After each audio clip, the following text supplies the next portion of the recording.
Resiko gagal bayar di Akulaku dan Kredivo ini selalu menjadi bahan ketakutan dari teman-teman semuanya. Padahal pinjol ini adalah raksasa dua-duanya ya. Kenapa saya bilangin raksasa? Siapa yang tidak kenal dengan Akulaku, siapa yang tidak kenal dengan Kredivo gitu loh. Bukan semata hanya memberikan pinjaman melalui asetku, melalui Credifast, bukan gitu loh, tapi mereka lebih merambas ke pay letter, pembiayaan-pembiayaan yang lain, bahkan nggak tanggung-tanggung. Limitnya itu sudah mencapai miliaran gitu loh ya. Jadi kalau Anda yang ada pinjaman-pinjaman pengajuan untuk perusahaan atau tambang dan segala macam, Akulaku dan Kredivo udah mampu mengcover gitu loh. Dan sekarang orang-orang bertanya, apa resiko yang akan didapatkan kalau kita galbay di dua pinjol ini gitu loh. Siapa yang selalu bertanya tentang hal ini gitu loh. Mungkin di Mei 2025 ini silahkan isi di dalam kolom komentar. Dan jangan lupa juga ya buat teman-teman semuanya yang baru bergabung atau baru ketemu dengan YouTube Solusi Hutang MB, selamat datang ya. Terima kasih Anda sudah hadir ke sini dan jangan lupa juga untuk disupport selalu channel ini. Mudah-mudahan channel ini selalu berkembang, selalu menjadi terdepan untuk teman-teman semuanya. Dan saya tidak lupa pula mengucapkan ribuan terima kasih karena supportan dan dukungan yang teman-teman berikan selama ini ya. Oke. Tentang galbay di Akulaku dan Kredivo, apa sih resiko yang akan kita dapatkan? Ya, mengingat dua nama pinjol ini sangatlah besar. Mereka lebih ke izinnya multi finance, yaitu Akulaku Multi Finance dan PT Finansel ya. Itu dua-duanya raksasa banget. Kalau di Indonesia nggak ada orang yang tidak kenal dengan Akulaku dan Kredivo. Mungkin Anda mutar-mutar aja sekarang, mungkin ke rumah Anda, di seputaran rumah Anda, konter handphone dan segala macam, pasti Anda nggak asing lagi melihat ada iklan-iklan dari Akulaku yang kredit pakai Akulaku, kredit pakai Kredivo. Mungkin sudah nggak heran lagi gitu. Untuk resikonya pasti bervariasi ya yang didapatkan oleh teman-teman semuanya. Ada yang mendapatkan chat WhatsApp, ada yang mendapatkan telepon, ada yang mendapatkan ancaman-ancaman ya seperti hal-hal biasa. Tapi ya setiap kali ancaman-ancaman itu ini tidak lagi tersertakan ada nama Akulaku atau Kredivo di bawah. Resiko yang tertulis yang menunggu Anda sampai detik ini itu tidak berubah. Nama Anda masuk atau tercatat dalam skor kredit bermasalah.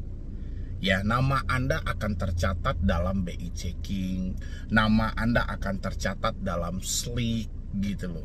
Ya, jadi track record perjalanan Anda itu akan ada, mengingat mereka ini izinnya sudah multi finance. Mungkin teman-teman sudah mencari juga ya. Di dalam 97 pinjaman daring hari ini atau pindar yang disebut OJK hari ini, itu nama Akulaku tidak ada di dalam. Nama Kredivo tidak ada di dalam, tapi produk mereka yang lain ada. Ya, dana cicil ada di dalam, asetku ada di dalam, Credifast ada di dalam gitu loh. Tapi kalau Anda mencari harus ada nama Akulakunya dan Kredivonya, itu tidak akan Anda temukan. Karena dia berbeda gitu. Ya, dia lebih berbeda. Tapi resikonya tetap Anda akan tercatat dalam skor kredit bermasalah. Walaupun sesekali ada yang mendapatkan ancaman melalui WhatsApp, ancaman melalui email, tapi terkadang mereka tidak menyertakan lagi nama-nama aplikasi. Dan terkadang juga Anda mendapatkan surat-surat tugas, surat jalan, dan segala macam. Itu nggak ada masalah.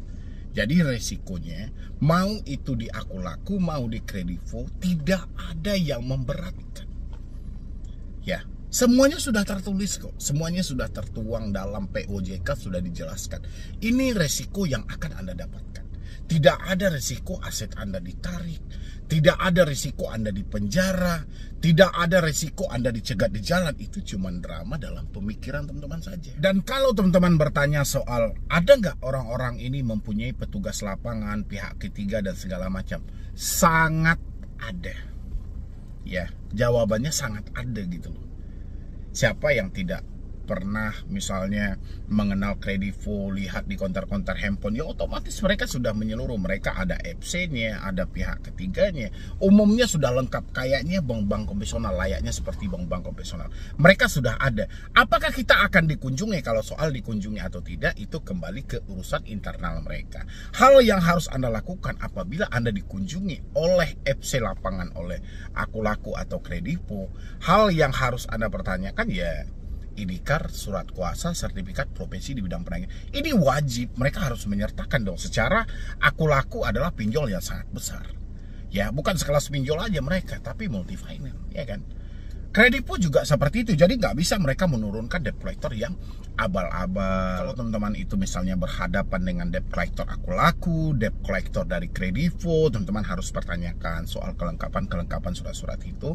Dan habis itu teman-teman jelaskan apa fakta yang terjadi. Kalau misalnya ada bang, ini bang debt collector Kredivo tiba-tiba bolak-balik dan memaksa harus bayar. Konsep memaksa itu tidak bisa gitu loh. Ya. Kayak mana dia mau maksa sementara keadaan kita real, uang tidak ada gitu loh. Dia paksa seperti apapun ya duit tetap nggak ada. Jadi teman-teman nggak usah khawatir dalam hal itu. Makanya penting bagi kita itu menanyakan kelengkapan mereka dulu. Habis itu juga kita harus memberikan keterangan yang jelas sama mereka gitu loh. Mereka diperintahkan sama perusahaan, mereka itu kan bekerja sesuai dengan surat kuasa. Ya, karena mereka dikuasakan oleh perusahaan, makanya mereka turun ke rumah kita. Tapi begitu kita berhadapan dengan mereka, bukan berarti kita menunjukkan suatu ketakutan. Kita cek dulu kelengkapan surat-surat dia, dan habis itu baru kita terangkan apa yang menjadi penyebab sehingga kita belum melakukan pembayaran sampai detik ini. Itu wajib kita memberikan keterangan yang pasti sama mereka, biar mereka mendapatkan juga alasan untuk membuat laporan ke perusahaan mereka. Jadi nggak ada cerita bang, ini Kredivo bang, ini Akulaku datang ke rumah tapi maksa-maksa suruh bayar. Yang namanya konsepnya debt collector ya sama aja. Yang namanya mereka menagih, sebisa mungkin ya mereka kan harus bawa tagihan. Tapi kembali ke diri kita. Ya, sejauh Anda tidak ada uang sama sekali, ya Anda jelaskan bahwa uang tidak ada sama sekali. Dia mengerti atau tidak mengerti itu kembali ke urusan mereka gitu loh. Yang jelas kita sudah memberikan keterangan yang sebenar-benarnya. Ya, kalau mereka masih tetap bersikeras untuk melakukan pembayaran dan segala macam, Anda tegaskan diri Anda. Tegaskannya, sampaikan saya menyatakan tidak mampu. Saya menyatakan tidak sanggup. Ya, sampaikan sama perusahaan Anda bahwasanya saya siap menerima resiko apapun, tapi jangan ada lagi nulis-nulis perjanjian, tanda tangan, teman-teman nggak usah mau lagi gitu loh. Apa yang harus ditanda tangan? Nggak ada. Toh sekarang duitnya sudah sampai ke kita sudah menyetujui, berarti kesepakatan di awal itu sudah jelas, jadi nggak ada kesepakatan tambahan di balik itu. Ya, itu ya buat teman-teman semuanya. Jadi nggak usah Anda takut juga, nggak usah Anda cemas juga. Kan balik lagi ke fakta yang terjadi. Kita ini kan tidak mampu bayar, tidak sanggup bayar. Ini bukan unsur kita sengaja, kita memang sengaja tidak mau bayar, kita memang sengaja mengabaikan dan segala macam. Enggak, tapi memang real kita tidak mampu dan tidak sanggup. Ya, ya sudah, jadi nggak ada yang perlu Anda khawatirkan, nggak ada yang perlu Anda cemaskan gitu loh. Anda tinggal ya ikuti aja alurnya gitu loh. Perbaiki hidup Anda pelan-pelan, hentikan semua drama yang ada dalam pemikiran Anda, dan Anda melangkah maju. Bagaimana hidup Anda bisa diperbaiki lagi gitu loh. Jangan hanya semata Anda sibuk mencari hutang apa yang cepat cair, aplikasi apa yang mudah cair, aplikasi apa yang aman galbay. Hindari itu semuanya, hentikan gitu loh. Ya, rasa saya sudah cukup Anda hancur dengan kecerobohan Anda, ketidaktahuan Anda, sehingganya Anda terjebak dalam dunia online. Rasa saya sudah cukup gitu. Jadi jangan ditambah-tambah lagi. Ya, itu ya buat teman-teman semuanya. Jadi kalau Anda mencari risiko galbay di Akulaku dan Kredivo, ya risikonya sama. Ya, nama Anda tercatat dalam skor kredit bermasalah. Sisanya nggak ada. Ya, kalau Anda nambah risikonya yang begana yang begini, ya itu hanya semata ada dalam pemikiran Anda aja. Oke, jadi sekian dulu dari saya, Medi Broni. Wassalam. Nah, ini yang saya takutkan teman-teman semuanya, dan akhirnya terjadi juga gitu loh. Pinjol menelpon terus-menerus, padahal kita tidak berhutang. Mungkin teman-teman bingung ya kan? Saya merasa tidak ada sama sekali, tidak pernah mendownload aplikasi, tidak pernah bersentuhan dengan pinjaman online, tidak tahu sama sekali apa itu pinjol, dan tiba-tiba saya dibentak-bentak, ada yang menagih, dan yang ditagih itu dengan orang yang tidak saya kenal. Ya, Saya ada yang curhat sama saya dengan hal seperti itu gitu loh. Dia ditagih, ya, nama dia contoh si A, tapi yang ditagih itu si B gitu loh. Dan si debt collectornya itu terus bersikeras bahwa si A ini adalah si B tadi gitu loh. Ya, padahal dia enggak gitu loh, nama dia enggak nyambung, alamat dia dan segala macam. Ini yang saya takutkan terjadi. Akhirnya juga banyak yang menjadi korban, mereka yang tidak berdosa sama sekali, mereka yang tidak kenal dengan pinjol akhirnya menjadi korban kan. Ini ulah apa gitu sebenarnya. Ini yang mau saya terangkan sama teman-teman semuanya biar Anda paham gitu loh. Karena banyak teman-teman yang ceroboh dalam hal ini, banyak teman-teman yang bertindak terkadang tidak pakai hati sama sekali, tidak pakai logika sama sekali, sehingga Anda mengkorbankan orang lain dalam hal ini, yaitu orang yang selalu menggunakan jasa melunasi hutang dengan berhutang. Ya, Anda yang jadi sumber masalahnya gitu loh. Anda sadar nggak sih? Contoh, nomor kontak Anda berapa banyak di handphone Anda? Misalnya ada 300 nomor kontak. Di dalam 300 nomor kontak ini gitu loh, ya, itu mereka tidak kenal dengan pinjaman online. Mereka tidak tahu dengan pinjaman online. Sementara Andanya terjebak di pinjaman online. Dan Anda menggunakan jasa mereka yang mau merampok. Mereka itu perampok online. Anda menggunakan jasa mereka. Ya, dengan dalih dia kasih Anda kontak fake. Tapi dengan catatan daftar kontak Anda dikirimkan ke mereka, nanti daftar kontak yang telah mereka sediakan dikirimkan sama Anda. Tahu nggak Anda, ketika Anda membarter kontak Anda dengan mereka, kontak Anda menjadi korban juga. Ini kekejaman dari teman-teman semuanya. Siapa yang pernah seperti itu gitu loh. Anda menggunakan jasa-jasa dengan dalih melunasi hutang dengan cara berhutang. Ya, atau pinjam ke pinjol-pinjol ilegal. Ya, atau pinjam dengan dalih semi legal. Dengan sistem bagi hasil 40-60 atau 50-50. Tapi data-data nomor-nomor kontak Anda itu mereka minta. Dengan dalih katanya biar kita backup dulu kontak-kontak Anda. Itu bukan di backup. Data kontak Anda itu sengaja mereka minta. Ya, nanti misalnya ada dua orang, yang satu si A, yang satu si B. Dia sama-sama, dua orang ini sama-sama ingin menggunakan jasa tadi. Ya, yang si A pengen melunasi hutang dengan cara berhutang. Si B juga seperti itu. Data si A diminta oleh si penipu tadi. Ya, oleh si perampok online tadi. Data si A diminta oleh si perampok tadi. Data-data kontak dia. Data kontak si B juga diminta oleh si perampok tadi. Data kontak si B dikirimkan ke si A. Data kontak si A dikirimkan ke si B. Sama-sama diinstal. Ya. Nanti entah siapa mau dijadikan kontak darurat dan segala. Itu yang disebut dengan data kontak fake. Tahu nggak Anda dengan tindakan Anda seperti itu? Orang yang tidak berdosa sama sekali, mereka yang tidak kenal sama sekali pinjol, akhirnya menjadi korban gara-gara tindakan Anda. Ya, data kontak si B pindah ke si A. Data kontak si A pindah ke si B. Ketika ada yang menagih ke si A, sementara daftar kontak itu daftar kontak si B, otomatis orang tidak kenal dengan nama A. Ya, karena kontaknya kontak si B. Begitu juga dengan sebaliknya. Inilah yang menjadi musibah bagi mereka gara-gara diri Anda. Ya, makanya banyak kasus tiba-tiba mendapatkan telepon dari pinjaman online padahal tidak pernah mengutang sama sekali. Tidak pernah download pinjol sama sekali, pengajuan pinjol sama sekali. Tiba-tiba dapat telepon langsung mencaci maki, marah-marah dan segala macam. Ya, kalau ia orangnya bisa stabil pemikirannya. Kalau pemikiran dia tidak stabil, dia menjadi korban di balik itu. Dia berpikir. Ya, kalau ia kebetulan orang yang bersangkutan yang angkat telepon, kalau sempat ya sang suami atau orang lain yang angkat telepon dia, jadi terjadi pertengkaran. Kalau misalnya suami istri, misalnya handphone istrinya yang ditelepon, yang angkat suaminya, otomatis suami langsung curiga sama istrinya gara-gara diri Anda, gara-gara Anda membarter data kontak tadi dengan dalih backup kontak dulu. Ya, pakai data kontak fake. Kontak fake yang Anda pakai itu nomor kontak orang lain. Ya, kayak saya, daftar kontak saya kirimkan ke Anda.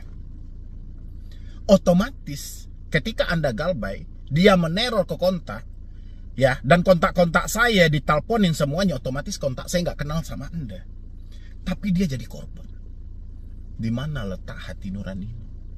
Itu ya, buat teman-teman semuanya yang selalu menggunakan jasa-jasa melunasi hutang dengan berhutang. Apakah cara ini aman? Nggak ada konsep amannya. Dari mana dasar amannya? Sejak awal Anda ini komplotan. Ya, sejak awal dalam keadaan sadar, Anda ingin menjebol pinjaman online dengan dalih tidak akan dibayar. Dengan dalih aman digalbay. Dengan bahasa yang mereka kan semi legal.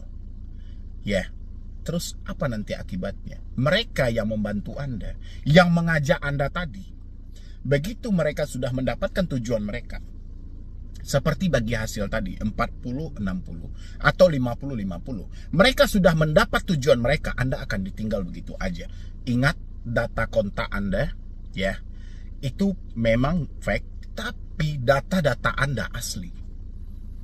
Kebanyakan yang saya tanya, kebanyakan orang yang curhat sama saya, itu KTP memang benaran KTP dia, handphone dia gitu loh. Sebenarnya kalau Anda berpikir dengan logika, Anda ini sudah dibodoh-bodohin. Anda sudah masuk dalam permainan pembodohan.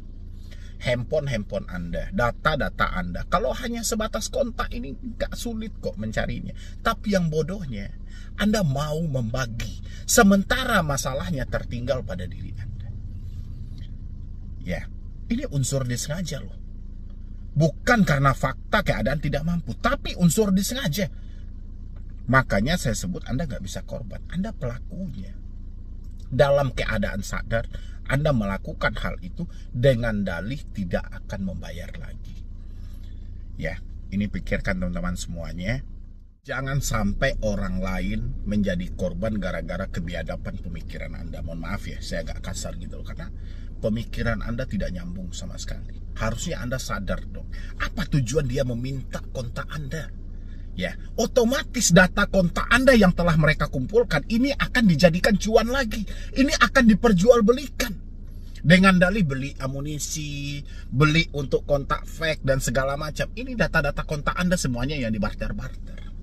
Ya, akhirnya orang-orang terdekat Anda, kan semua daftar kontak Anda itu otomatis orang terdekat Anda kan, orang yang pernah Anda temui dan orang yang pernah Anda kenal, menjadi korban gara-gara kesalahan Anda sendiri. Jadi kalau ada teman-teman yang sampai sekarang masih menginginkan sistem-sistem bagi hasil dengan barter-barter data kontak, urungkan niat Anda. Perbuatan Anda sangat biadab banget gitu. Perbuatan Anda sangat jahat. Ya, Anda diperbodoh. Masalah Anda tidak akan selesai, masalah Anda justru makin banyak. Saya bertanggung jawab dengan statement saya. Ya, masalah Anda akan makin banyak, tidak akan selesai sampai di sini. Pasti Anda akan hancur sehancur-hancurnya. Ya, mungkin dari saya cuma itu aja. Jadi buat teman-teman semuanya yang saat ini menjadi korban, yang saat ini sering ditelepon oleh pinjol, terkadang Anda nggak kenal entah atas nama siapa dia menagih, cukup diabaikan aja, itu nggak ada masalah. Sebenarnya Anda menjadi korban di dalam hal itu gitu, gara-gara permainan mereka-mereka yang ingin merampok pinjaman online. Jadi tinggal Anda abaikan aja, insya Allah semuanya baik-baik saja kok. Dan Anda yang saat ini masih berupaya mencari jasa-jasa seperti itu, urungkan niatmu, itu bukan solusi yang tepat. Justru itu kamu akan masuk dalam perangkap yang sangat besar, dan kamu akan berhadapan dengan tindakan pidana suatu saat. Ya, karena ini murni loh. Tujuan Anda adalah kejahatan. Ya, mungkin dari saya cuma itu aja. Mudah-mudahan ini bisa membantu dan menjawab semua kebingungan dari teman-teman semuanya. Kenapa tiba-tiba dapat telepon, dapat SMS yang mencaci maki, sementara yang ditagih kita nggak kenal. Tapi seakan-akan kita yang meminjam, jadi nggak usah penasaran. Itulah yang terjadi. Mungkin salah satu orang yang pernah menyimpan nomormu, itu dia sedang menggunakan jasa perampok online. Sehingga data kontakmu dibarter. Itu yang terjadi. Ya. Mungkin dari saya cuma itu aja dulu. Terima kasih banyak dan jangan lupa juga untuk disupport dan didukung juga channel ini. Mudah-mudahan channel ini makin berkembang dan saya makin semangat lagi memberikan motivasi dan edukasi. Ya, jadi sekian dulu dari saya.